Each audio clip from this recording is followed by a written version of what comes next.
दोस्तों जय हिंद। मैं राहुल वर्धन स्वागत करता हूं आपका। दोस्तों आज हम बात करने वाले हैं कि जिनका स्कोर कम है एसएससीजीडी में या नई भर्ती के लिए तैयारी करना चाह रहे हैं। पहली बात तो ये कि अगर कट ऑफ के आसपास का स्कोर आप लग रहा है कि ऐसा हो सकता है, मेरा सिलेक्शन नहीं भी हो सकता है, तो उनको रनिंग की प्रैक्टिस करते रहना है। नंबर एक बात, अब जिनको तैयारी दोबारा से करनी है, जैसे मान के चलिए 2024 में इलेक्शन है, आम चुनाव, तो उसके भर्ती से पहले आपका एक बड़ा भर्ती आने वाली है, तो आप अभी से तैयारी शुरू कर दें।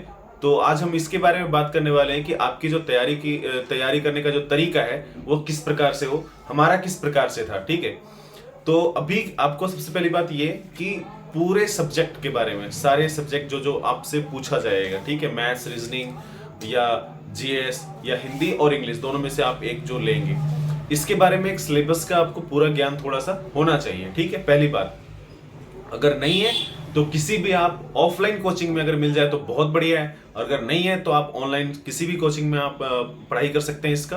अभी आप बात करेंगे कि अगर आप पढ़ाई कर लिए, ठीक है, तो सबसे पहले क्या करना है, सेट प्रैक्टिस करना है। ठीक है, जैसे आप रीजनिंग की कर रहे हैं या मैथ्स की या पूरे सेट का कर रहे हैं, तो अगर आप ये कर रहे हैं, जैसे मैथ्स की जो सेट प्रैक्टिस आप कर रहे हैं, तो उसमें से जिस चैप्टर का क्वेश्चन छूट रहा है, मान लीजिए कि टाइम एंड वर्क का, रेशियो एंड प्रोपोर्शन का, या किसी और टॉपिक से क्वेश्चन छूट रहा है बार बार, तो आपको उस टॉपिक को अच्छे से पढ़ाई करना है और सेम पैटर्न का क्वेश्चन कम से कम 2-3 सॉल्व करना है। ठीक है, ये आपको मिल जाएगा बुक में, आसानी से मिल जाएगा। ठीक है, टॉपिक वाइज जब आप सॉल्व करेंगे मैथ्स के प्रैक्टिस में तो मिल जाएगा।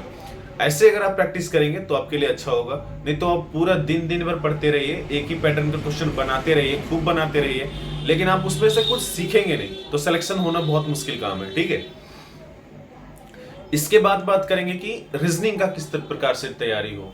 और रीजनिंग में तैयारी करने के लिए सेम वैसे ही, रीजनिंग आसान है।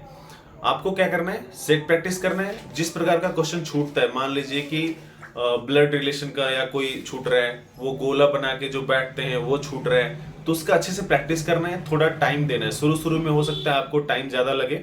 ठीक है, सीरीज का क्वेश्चन प्रैक्टिस करना है, क्योंकि जितना अच्छा प्रैक्टिस करेंगे रीजनिंग का, उतना ज्यादा सिलेक्शन होने का चांसेस है।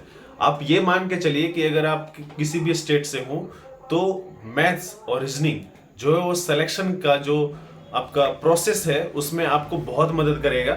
क्योंकि आप अगर 100% स्कोर कर लेते हैं, ठीक है, मैं मान के चलता हूं कि 90 to 95% स्कोर अगर आप कर लेते हैं तो भी सिलेक्शन हो जाएगा, कोई रोक नहीं सकता।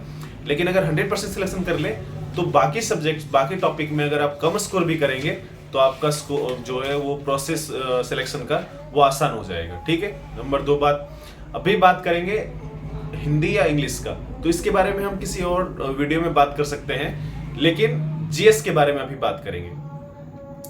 जीएस में क्या करना है आपको, एक पहले शुरू में बता दिया कि सिलेबस की थोड़ी अच्छी जानकारी आपको होनी चाहिए। ठीक है, नंबर 1 बात, उसको बार बार प्रैक्टिस करते रहना है, हर 10 दिन में, 8 दिन में, जैसे आपको सहूलियत हो। ठीक है, इसके अलावा करंट अफेयर्स आपको पढ़ना है, चाहे आप कहीं से भी पढ़ रहे हो, किसी चैनल से पढ़ रहे हो, यूट्यूब पे या किसी बुक से पढ़ रहे हो, तो आपके लिए अच्छा होगा।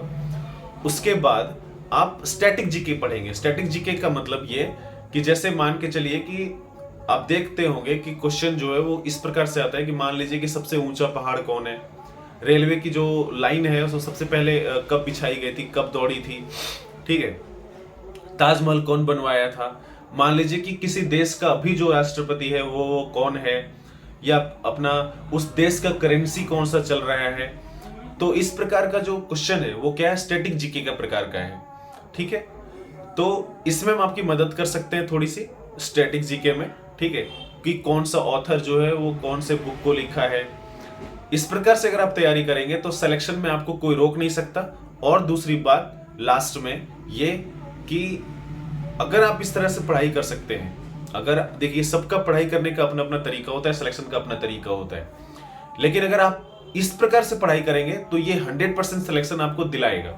ठीक है, अगर आप कम से कम 10 से 15 दिन, अगर जिस तरह से मैं कह रहा हूं अभी आपको, अगर 10 से 15 दिन अगर आप ऐसे ही सेम पढ़ाई करेंगे सेम तरीके से, तो आप मान के चलिए कि 15 दिन के बाद जो आज आप टेस्ट देंगे, मेरे वीडियो को अगर अभी आप देख रहे हैं तो देखने के बाद एक सेट प्रैक्टिस दीजिए अभी। ठीक है, और 15 दिन ऐसे ही पढ़ाई करने के बाद 15 दिन के बाद फिर से एक सेट प्रैक्टिस कीजिए। अब देखिएगा कि कम से कम 8 से 10 नंबर तक, या शायद ज्यादा भी, ठीक है, 100% बढ़ जाएगा। उसके बाद आप यकीन करिएगा, ठीक है। तो इस प्रकार से पढ़ाई करिए, आपका सिलेक्शन 100% हो जाएगा। और दूसरी बात, आपकी पढ़ाई की मदद के लिए अभी एक नया टेलीग्राम चैनल बना रहा हूं मैं, आप चाहें तो उसमें जुड़ सकते हैं, और कोई पर्सनल मैसेज हो तो आप लिख सकते हैं, ठीक है। स्टैटिक जीके का अगर कोई समस्या हो कि आपको कोई प्रॉब्लम हो किस किस तरह का टॉपिक में, तो हम किसी और वीडियो में इसके बारे में डिस्कस कर सकते हैं। लेकिन बाकी आपका कोई भी इशू हो, कोई भी समस्या हो, कोई भी क्वेरी हो, आप हमें लिख सकते हैं। अभी एक टेलीग्राम चैनल इस वीडियो पे डाल देंगे उसका लिंक, ठीक है। थैंक यू, धन्यवाद, जय हिंद।